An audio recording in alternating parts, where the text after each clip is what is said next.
What's up, everybody?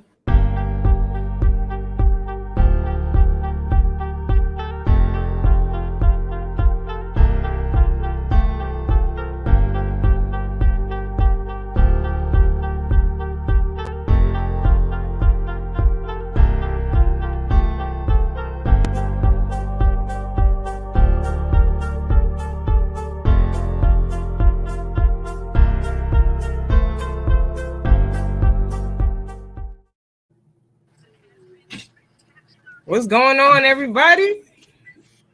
First half of the first Elite Eight game. Who's winning the game, y'all? It's tied. It's tied right now. I know. Who y'all got, though? We was going to ask you. I actually would love to talk about that with you. I think I'm going to roll with LSU. It's going to be tough, though. But I think I'm going to roll with LSU. But how the game looking right now, I love the pace. Yeah. I think loving the pace. The pace is Iowa's pace. It's 43-43 already. So for me, that's Iowa's pace. Right. Or 45-45. Oh, wow. Can Iowa continue to hit those threes? That'll be key too, because threes are more than twos. So if they continue to hit threes, I think they got it. I think they'll be heading to Cleveland. Ooh. I'm looking for a thriller. I'm looking for an interesting ending. So either way, I'm just here to watch and be excited. So for sure. Totally agree. That's a fact. I think I got LSU just because of the guard play. I don't know if Iowa's gonna be able to keep up the threes. I can see Caitlin continuing to hit, but asking Gabby Marshall and Kate Martin to continue to hit threes. Yeah. I don't know. I'm with you. And Angel Reese is playing pretty well. They can't stop her. They can't box her out. No. And Anisha Morrow too.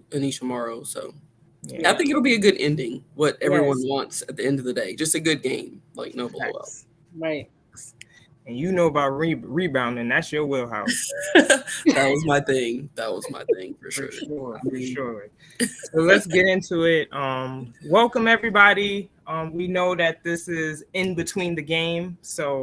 But we still wanted to make sure we came with another special guest for our March Madness mini-series, Brackets and Buckets. We're obviously doing this in collaboration with the 9450. So please make sure you subscribe. Everything 9450. They're on Twitter, YouTube, LinkedIn, Facebook, everywhere. There you go. They're everywhere. So we have a special guest. I played against this young lady in college. And I also got a chance to see her while I was playing professionally overseas. So I am very excited to welcome former Louisville standout Candyce Wheeler, formerly Candice Bigham, if you did not know. But she's here to just, share some memorable NCAA moments with us, talk about her journey as a student athlete, just how she got into playing basketball, how she got to college. She was also a transfer, so we would like to ask you some questions about, that transition and just what your thoughts are on the transfer portal now. So let's kick this off. Chanteé, do you want to kick this off? Oh yeah, Candice, I guess you could just start by just talking a little bit about your basketball journey. What started you off? So I feel like I started a little later. I started in 5th grade, but we didn't have an organized team in 5th grade. It was just PE really, and I just started to like it, And then once I got to middle school, I tried out for our middle school team and made it, and the rest is pretty much history. I just fell in love with it.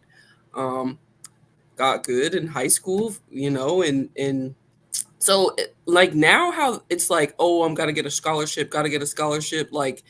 I felt like I never really thought about that.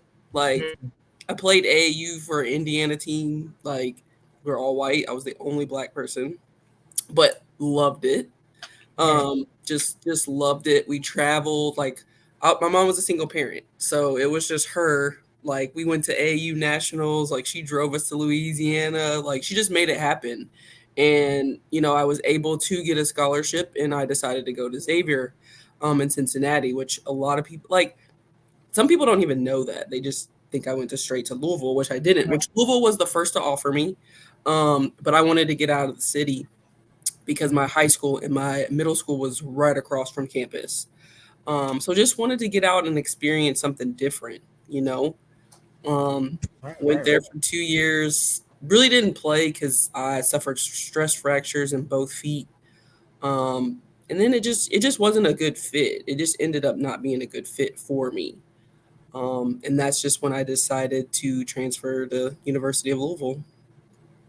Right. Can you talk about your so you said you didn't really get to play your first year, first 2 years at Xavier because you had stress fractures in your feet. Can you talk about that journey of like being injured and like the recovery process and what that's like? Yeah, it was tough. I mean, obviously you go in like your freshman year thinking you're going to play.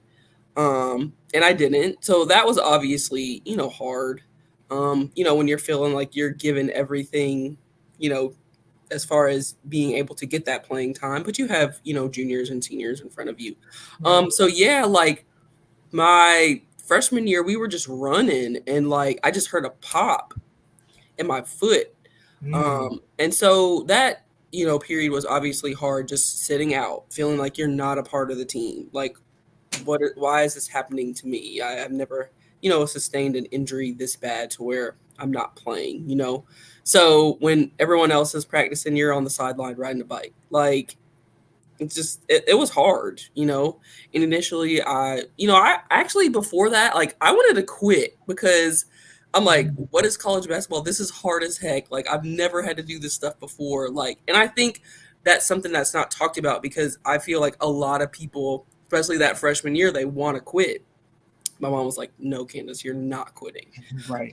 And so grateful that she, told me that because I wouldn't be where I am today if it wasn't for that. But, it was hard. It was a hard transition. Like you're by yourself really. As you know what I'm saying? Like your parents aren't there to tell you to get up and go to class. Like that's just something that you have to do. You got to go to practice. You got to go to weights. You got to go to individual workouts. It's just a lot. And then when you're not playing, that's just, even harder. But I think just, my mom, my faith, just sticking with it and just, learning why is this happening to me? Everything happens for a reason. And then my sophomore year, the same thing happened and still didn't play. That's, that is pretty crazy because when I was in college, I suffered 2 injuries back to back. Like I tore my meniscus in my left knee first, and then like literally right after the season, tore the other one. Dang. And like I can like resonate with you here, like getting injured and having to go through that phase where right.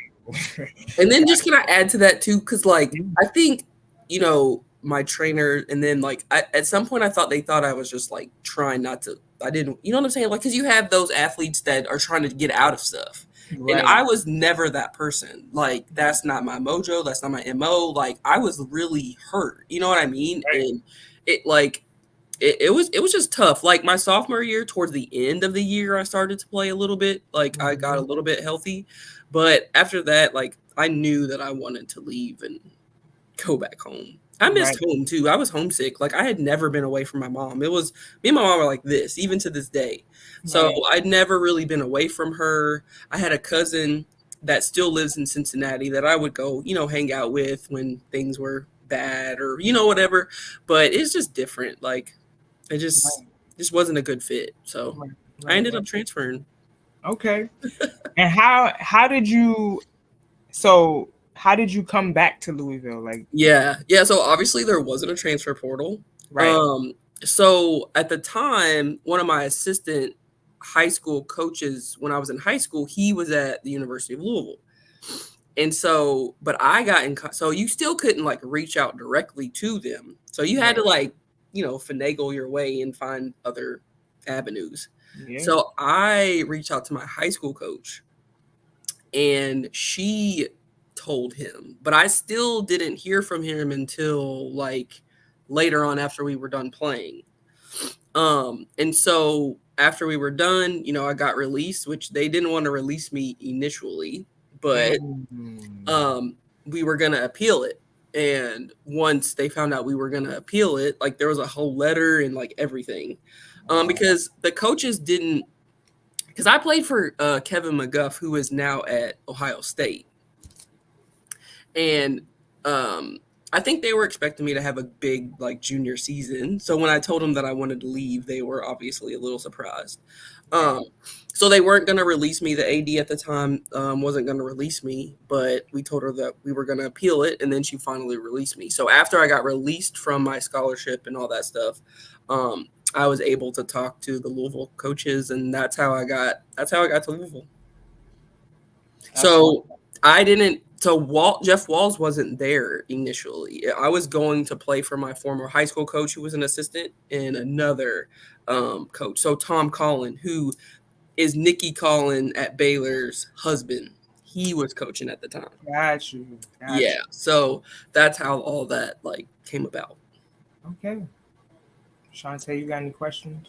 I just wanted to say that a lot of student athletes are kind of still facing that issue today, even with the transfer portal and the autonomy that they have now to leave whenever they kind of want to. Yeah. We've seen situations where a lot of student athletes have been held up at schools because their ADs won't release them.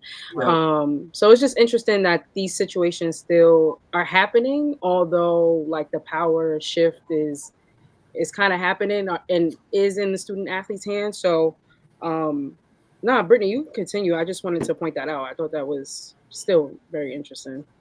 Yeah.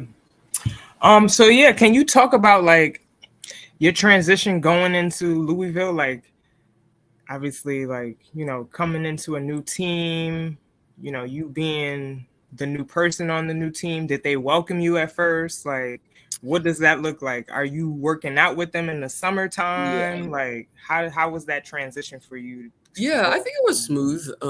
Like I went down there for like a day or for a visit. Like I didn't need a whole weekend. Like I knew what I was, what I'm saying? Like I knew what I was getting into as far as being in the city. Right. And I knew some of the players.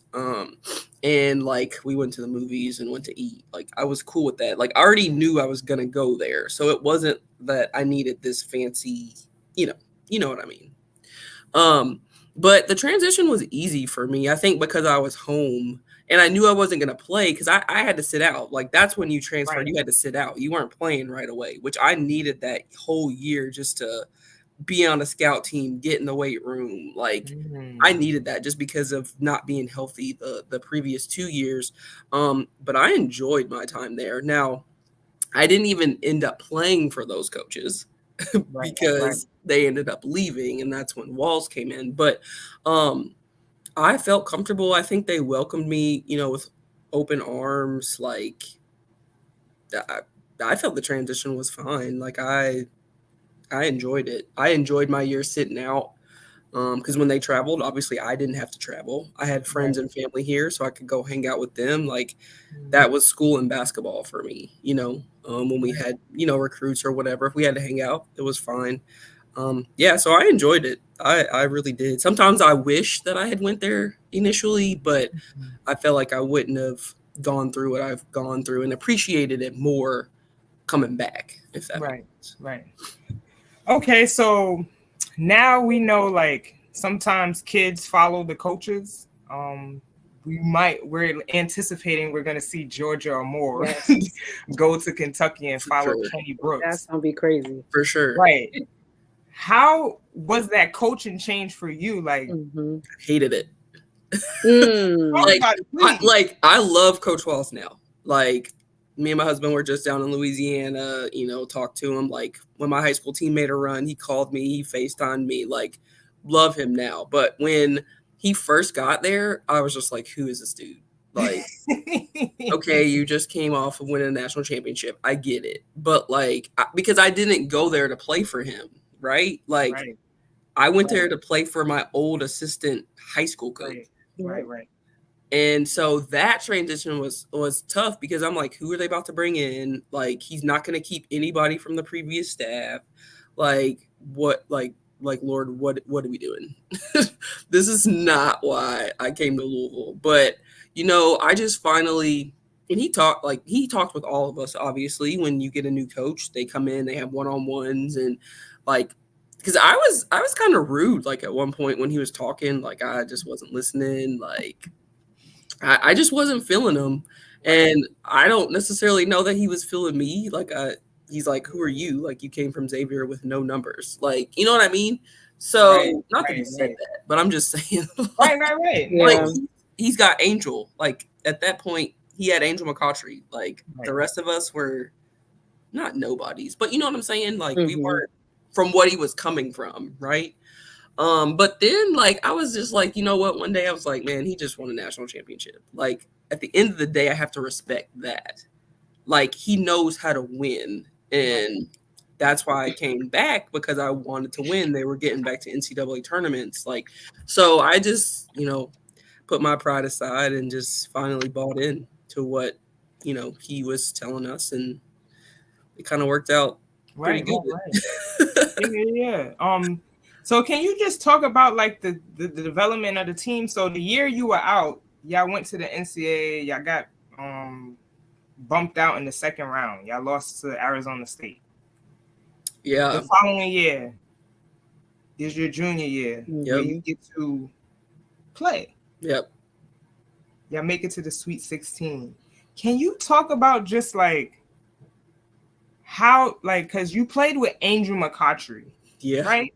A legend. Like, can you talk about playing with Angel playing with that team? Yeah, that year was really fun. Obviously, we made it to the school's first ever Sweet 16.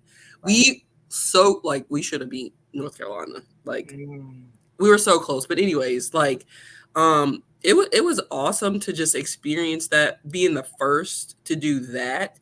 And Angel, like, everyone always asks me, like, did you like playing with Angel? Like, yes, I freaking loved playing with Angel. I mean, like, because she was such a competitor, like, she wanted to win. Like, now she's quirky, she's funny, like, she's so down to earth. Right. I mean, just so freaking funny, like, will have you laughing. But at the end of the day, she wanted to win. And I don't care if she took 20, 30 shots. Like, I don't care, because I knew that she wanted to win. Like, she just wanted to win. She was such a competitor, like even in practice, like she wanted to win every drill in practice. And so I think it worked well with us, because you don't have to run a play for me. Like, I'm just going to do the dirty work, and she gets all the I don't care. Like, at the end of the day, I just wanted to win. And I think that showed my junior year, and then, obviously on to my senior year. Yes. On to the senior year, the historic year that y'all had. What, like, going into that, so obviously y'all just lost in the Sweet 16, right? Yeah. This is the first Sweet 16 y'all made as a team. What was that off season like going into your senior season? Because I know y'all was getting busy. Yes, and it's crazy that you asked that, because that off season was so key, because obviously we were getting up at 6 a.m. But like, as far like for me, like freshman, you're coming in here and we're working. Like, people showing up late, that's not, I'm calling people out. Like, no, like, you're not touching lines. Like, no, that's not acceptable. Like, the way we ended, because we should have been in the Elite Eight and played LSU that year, as against Sylvia Fowles. Right. And so I think we just came in like hungry. Like, we wanted more. We talked about the Final Four being in St. Louis. Like, we're in the locker room before the season, like during the summer, just talking about it. Like, it's so close. Like, and again, we had Angel, and everyone else was like, like, who are these people? Right. You know what I'm saying? Like, there was just no pressure. We just went out and like just got busy. Like, that summer, we just got busy. We went to work. Like, we enjoyed going to work out. Like, did we necessarily like getting up at 6 a.m.? But we knew our goal. We knew our purpose. Like, so that summer we just got after it. Grinding. Right. Exactly. I have a question. Yeah. Who were some of your toughest opponents that you played against? Maya Moore, UConn. Like, played them 3 straight years my senior year. Like, that team would, like, y'all see, people see these teams, these UConn teams, like, Brittany, you know, like, no comparison. Right. Like, those teams would dominate the now UConn girls by, like, 50. Like, Facts. Maya Moore, Tina Charles, Renee Montgomery, like, just Tiffany Hayes. Kalani Green. We decided not to guard Tiffany Hayes. She just hit 6, 7 threes on us. Like, you just couldn't. But they and obviously Brittany's teams, Rutgers, like Epiphany Prince, like y'all were just, it was just tough. Like the old Big East, that was the real Big East. That's what we was going. I was going to get there. I was going to ask you how you feel about like this current Big East versus the old Big East. Nah, no comparison. Like toughest conference, like by far toughest conference. Facts. The old Big East was really stacked. Yes. It was on the men and women's side. Yes, we were getting after it. Yeah, it was tough. Like every night, like for whatever reason, we could not beat West Virginia. Like when they had Zealous. No, she was at Pitt. I can't think of the kids there, but like it was hard to win at West Virginia. Yes, like with that big thing, they had that what was that thing? Little Viking or whatever. Yeah, that was tough. We could not beat them. It was crazy, and it was racist as I don't know what in West Virginia. It was the fans, and they were like right on top of you. Like you know how they were just like right on top of you. Like they knew who my boyfriend at the time was. Like it was crazy. They was wilding. All right. All right. Was crazy. Yeah. Yep. Man. All right. So we want to talk about y'all run. Obviously, you're a national finalist. Yeah. So we did a little scoping to see like exactly how did y'all get to the national championship. So the first round, y'all beat Liberty. Yep. 62-42. Second round, LSU. At LSU. Yeah. Please talk about that. Yeah. It's crazy, like, going into that, like, because we were kind of upset about our 3 seed, but then it just worked out, obviously, the way it needed to work out. We felt like we should have been like a 2 seed, honestly, just because of the season that we had. But whatever. Right. And, you know, Walls was just like, if you get, like, these were his exact words. Like, if y'all get me out of Baton Rouge, we're going to the Final Four. And I think, like, all year we were just believing in everything that he said, right? And so, like, we grinded against Liberty. That wasn't easy. And then LSU at the time had Hightower, the lefty. Allison Hightower. Yes, like, oh my God. Like, so nice. Good. So good. And we just found a way. Like, we were just determined to just get out of Baton Rouge. And we did. We did, but I think he just like planted that seed, and we was like, you know what, we've been following his lead all year. Why not change now? You know what I mean? And he said that, and I'll never forget that. He said that, and we were like, let's go, like let's do it. So yeah.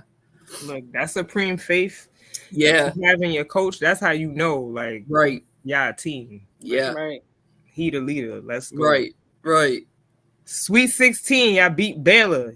56-39.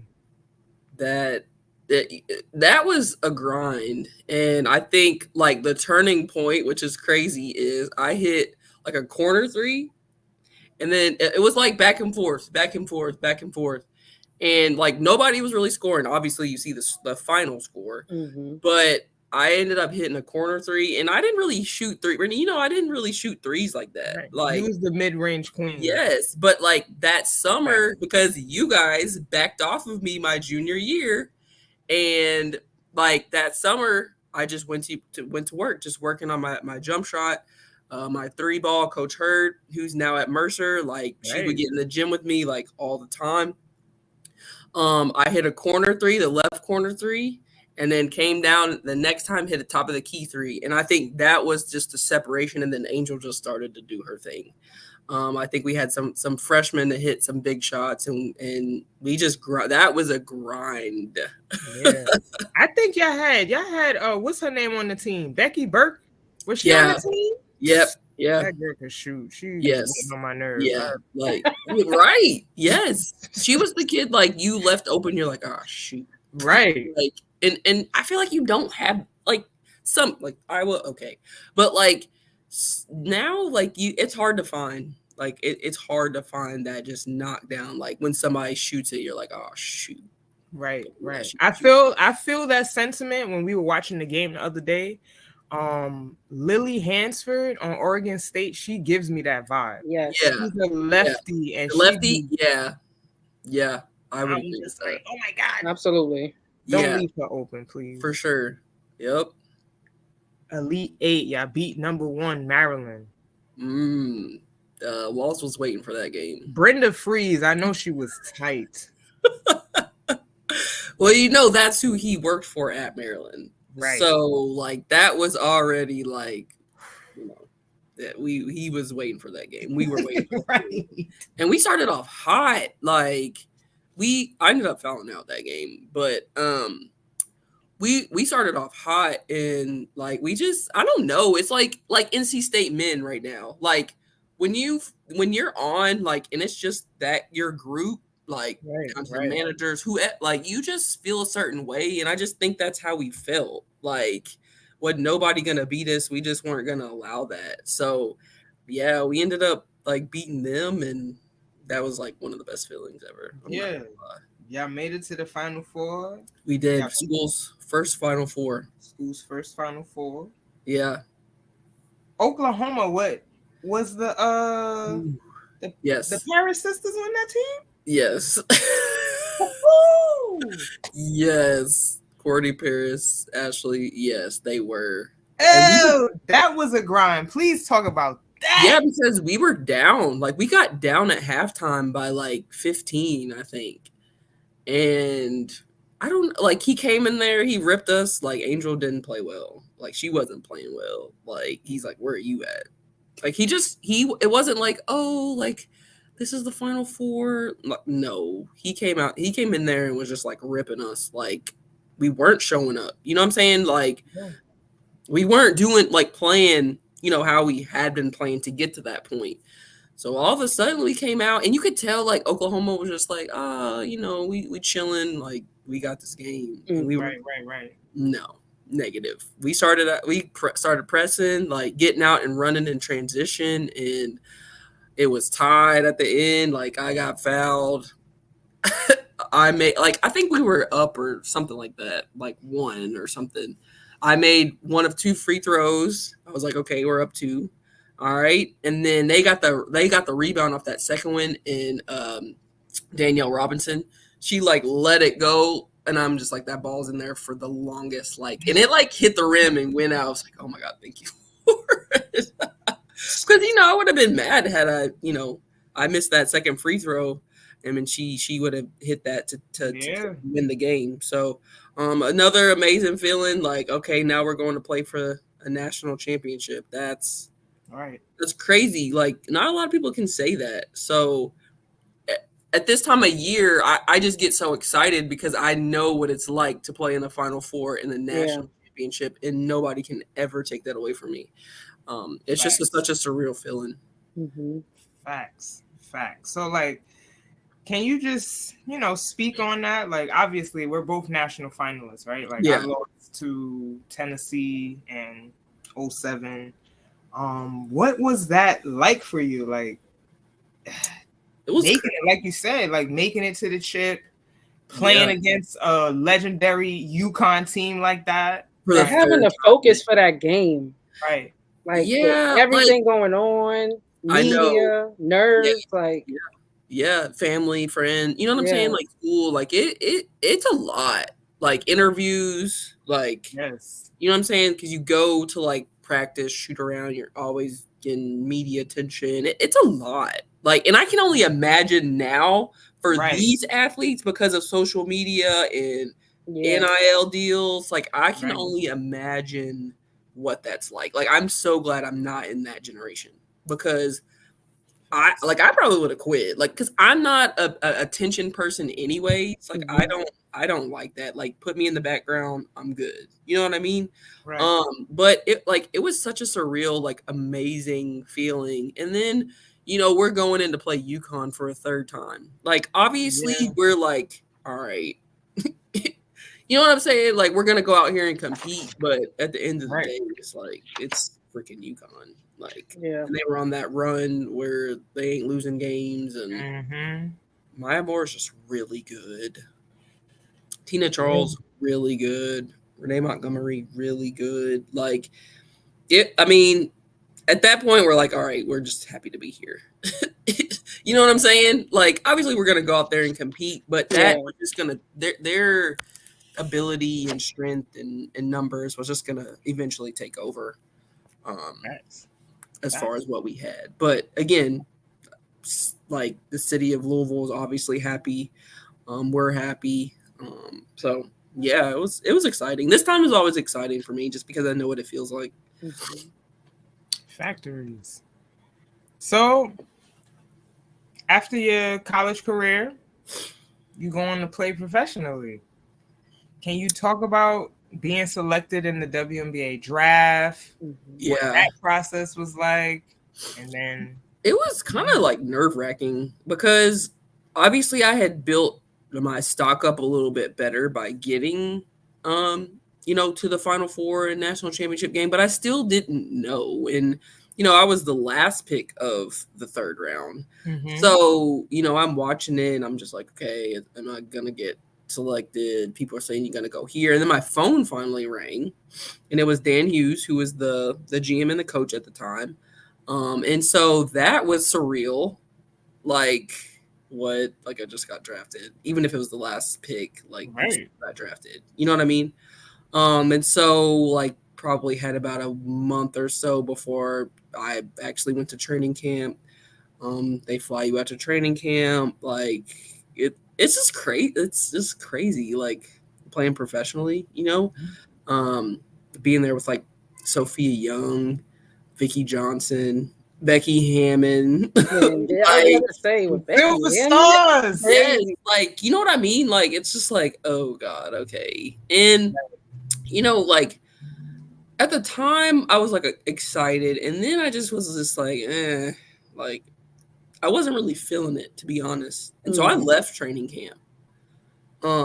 I didn't stay the full 2 weeks of training camp. Not a lot of people know this, but I ended up leaving. I was just like, and Dan Hughes came and talked to me. I remember we were I think we were about to play the Indiana Fever, like a preseason game. He came in the back of the bus, was talking to me, just waited out, like, and I just, because love the WBA, but it's so political. It's very, very political. And as y'all can see, like some of the top draft picks last year didn't even make their squad. Right. Like it's hard to make a team in the WNBA. That's why when so many people put these posts out about I'm declaring, like, this ain't the NBA, y'all. Like it's hard to make a team, especially if they don't expand the teams. Which I know they're doing that and stuff, but I mean it's hard. And so it was a great experience. I don't regret leaving. I do not. And then I actually went to work at Louisville for 6 months before I went overseas. Now, had I gone right after, I probably would have made a little bit more money, but I was scared to go overseas.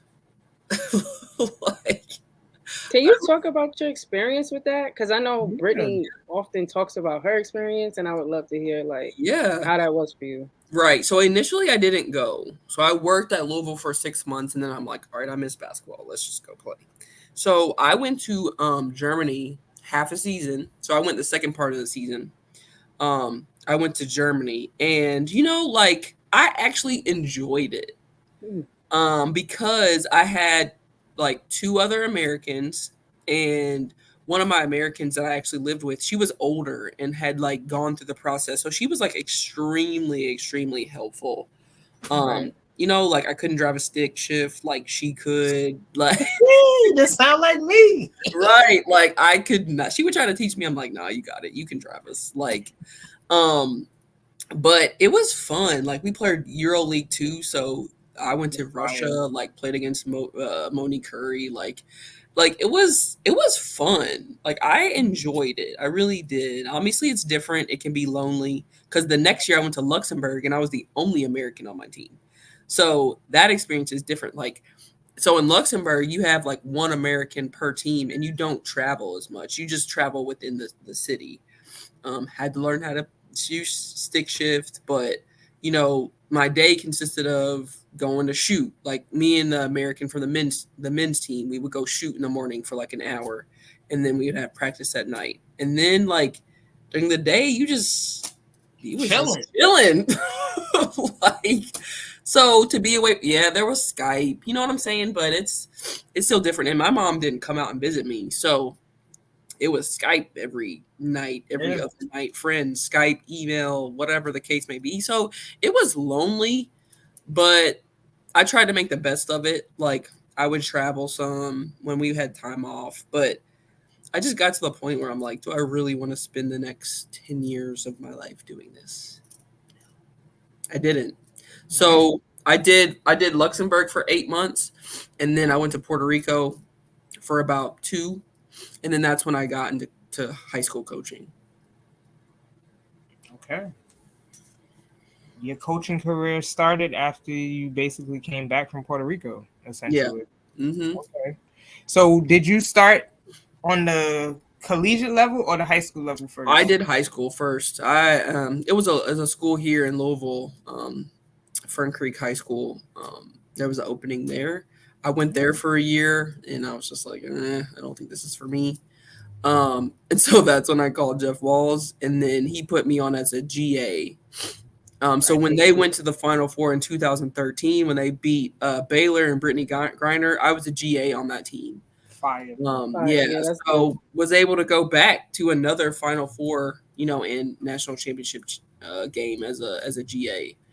And then how was that like experience? Wasn't that like a full circle moment for you? Yeah, like, it really was, because that team was, you know, that's when we had Shoni Schimmel and Bria Smith and Sarah Hammond, like Anthea Slaughter. Like that team reminded me of our team. You know, you have like the one superstar in Shoni Schimmel and a lot of other good role players. Yeah.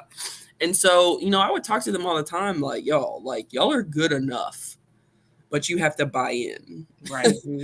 And I think that's and Brittany, you know, like you just have to buy into what your coach is telling you. You know, especially it's not easy. Don't get me wrong. Like it's not easy, but it was fun. It was exciting because nobody thought we were gonna beat Baylor at that time, and then, you know, they just had in their mind that they were, and we hit like 16 threes that game, which is just insane. Right.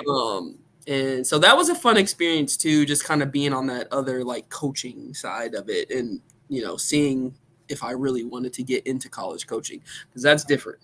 Right. Right. That side is different. A whole nother animal. Yes. So being a player and a coach, obviously you learn so many different things. Can you tell us, like, what is the biggest lesson you've learned as a player, and also what is the biggest lesson you've learned as a coach? Man, that's a good question. Like, lesson as in, like, what do you mean? Like, I mean something, because you know how I feel like basketball reflects a lot about life.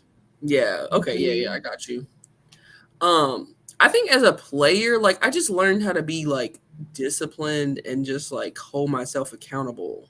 You know what I'm saying? Like if I have to, like on here, you said it was 8:00. I'm gonna be here on here like 8:55. Like I just learned the importance of just being on time, which is early. You know what I'm saying? Like that's Chantée's bag. What? Yeah, like I hate being. Yeah, I'm that person. Yeah, like, but I'm just saying, like, if you got an interview or something like that, like, I can't show up 10 minutes late. Like, that's the first impression is now, can I trust that you're going to show up to work on time?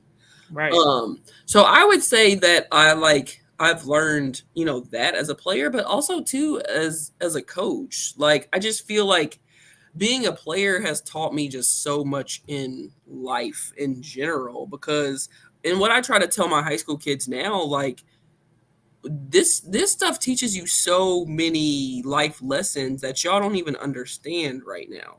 Like, right. Y'all get mad at me because I tell you to show up and be on time, but when you leave high school and go, to your job and you're late, like that's you don't get a second chance. Like, you know what I'm saying? Yeah, right. Because some of these jobs you on a point schedule and you get 5 points, you're done. So I think like it's just carried over as as a coach too. I just think some of those being able, and I'm not a social person really, but being overseas and being with the team has just taught me so many social skills and just how to be a part of a group and so yeah. Right. So you are currently the head girls basketball coach at Butler Traditional High School in Louisville, Kentucky. Mm-hmm. This was their first 20-win season since 2019. That's a big deal. Big deal. Big impact. Yes, real big impact. Yeah. Can you talk about how you just come in and kind of set the standard for the program? Like, what were you telling your girls? Like, how did you get them to buy in? Because Candyce, it's really hard to mold these minds now. Yeah. It really is. Like we're seeing how hard it is. How were you able to get to your team and get them to buy into your process? Yeah, I think Brittany, like kind of what I was talking to you on the phone the other day is I think where I've been and my background had a lot. And then like I told you the other day, like I got out there with them a lot in the beginning. Like I ain't no scrub. So you know what I mean? Like because these days, like if they don't see you out there or like they don't respect it, they just don't respect what you're saying. And these kids is different out here. But I think from the beginning, I had already seen them play. Because even, when we were out of town, my husband and I, we would watch them. And so we knew that they had talent, right? Like, we knew that they were capable. Oh, here comes my son. I'm sorry. No worries. Okay. Okay, hold on. Is it okay if he shows his face? Absolutely. Okay. I'm surprised my son ain't running here. I know, right? Okay, gotta be quiet if you're gonna sit here, okay? So I think from the beginning in our first meeting, I told them, like, look, like y'all are good enough. However, like this is not gonna be an easy process because I had seniors, I was their fourth coach in 4 years. So that's hard. Like change is hard. You're not gonna I'm going to come in disciplined, I'm going to hold you accountable, which they had not like been held accountable at all. So, I came in like in the spring in the spring. Okay. In the spring, like I wasn't as strict. Like in the summer, I wasn't as strict. Like I didn't get out of clock. Like it was just more, I'm just trying to see what I have. Right. But then when September 5th hit after Labor Day, we started on the track. And they had never been rude awakening. Yeah. Never. So we started on the track and at Louisville, we always did like timed half-mile repeats. So twice around the track, I timed you get a couple minutes, we doing it again. And I think that just kind of set the tone, you know what I'm saying, for what this was about to be about. Right. And then like once we got to the court, like if something wasn't correct, we're gonna do it over until we get it right. Like we're sprinting, you don't touch a line, we're gonna do it over. Like I'm calling you out. And I just don't think they had a lot of that. And I would always tell them, y'all won 13 games last year. And this is why you won 13 games. Now, a lot of y'all wanted change. I'm here now. So are you gonna buy in? Right. And it took some time. And you know, Brittany, like you if you're practicing against everybody every day, like what's you're not seeing the fruits of your labor, right? And then that first game we lost, it was like a 20-0 run, right? Like we were down 20-0 at one point. Okay, I'm almost done. And we lost by 17. Showed them film, saw what we had to clean up, and then from there we went on like won 7 games in a row. And I don't think that's like that previous year they didn't win a lot. They didn't win till like after Christmas. So I told them, you do this, we're gonna win a lot of games, and we did. And we did, you know. So it was fun. It was fun. Okay. Look, people, this is a PSA. Send your kids to people that been there before. Right. Yes. Yeah. Because I'm tired of the parents sending their kids to trainers who have great marketing skills. Yeah. A skill set on the court, it's not that great. Not so much. No. And my husband and I, we talk about that all the time. Like everybody want a trainer, but you're not seeing any. It's 1-on-0. Right? But they have no court awareness. They don't know how to space the floor. Like they don't, you know what I'm saying? So when you get on the 5-on-5, it's horrible. Like you're not dribbling 18 times. Right. Right. 3 dribbles max. If you can't get past nobody, you need to pass it. Like, so it's So that's another reason why I came to high school, because these people need help. Mm-hmm. Brittany and I like real coaching. Right. Especially if you want to go, to the next level. Real development. Right. Real development. Yep. Like y'all see how Dawn Staley's developing the girls at South Carolina? That's what Candyce is talking about, y'all. Right, because Cardosa, some of that stuff, she couldn't do that at Syracuse. Like, she wasn't doing that. And I'm just like, oh my God, like she's gotten so much better. Mm-hmm. You're the second person that's told me Camilla has made leaps. Yes. Since she's been in college. Oh, yeah. She has. I'm so proud of her. I'm so happy for her. Like, I think she's going to be a good pro. Like, she's going to be a solid pro. Right. Yeah. Right. Well, Candyce, we just want to say thank you. Yes. Thank you so much for this time. Yes. Just have like one question left for you. Yeah. Who you got tonight? LSU, Iowa. Obviously, the game is going on. Who you got? And USC versus UConn. Who do you have? I have to go with Iowa. I know they're already up, but like, I don't know. I've been talking to you guys, so we don't know how the game's been going, but I just think they just, I don't know. Caitlin Clark, they're like, we're not losing to them.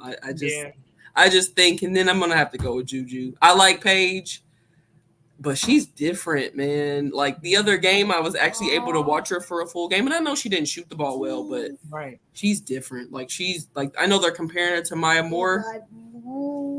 Yeah, and I would say Juju's better than Maya Moore right now than Maya was as a freshman. Because you know, Brittany, what I'm talking about. Like I think, Juju's got the mid range and the 3, where I think Maya had to just kind of piece that. Like she was good, don't get me wrong. Right. But hers was more in stages. But I got. Yeah, I think Juju is more polished right now. Yeah, than Maya was when she came in. But yes. Yeah, incredible talents for sure. Yes. All right. Well, I heard Candyce. She got Iowa, and she got Juju Watkins. There it is. Candyce, we thank you so much. Please tell the people where they can find you at, where they can follow you at on social media. Yeah, Twitter CM Wheeler 13. Okay. Thank you. And that's our show today, people. Please subscribe. Everything 9450, 21 titles. We are here. Twitter, Instagram, TikTok, YouTube, LinkedIn, Facebook, everywhere. All right. Thank y'all for tuning in. We'll see y'all next time. Thanks. Thank you. Thanks, Brittany. Thanks, Chanteé. Thank you. All right.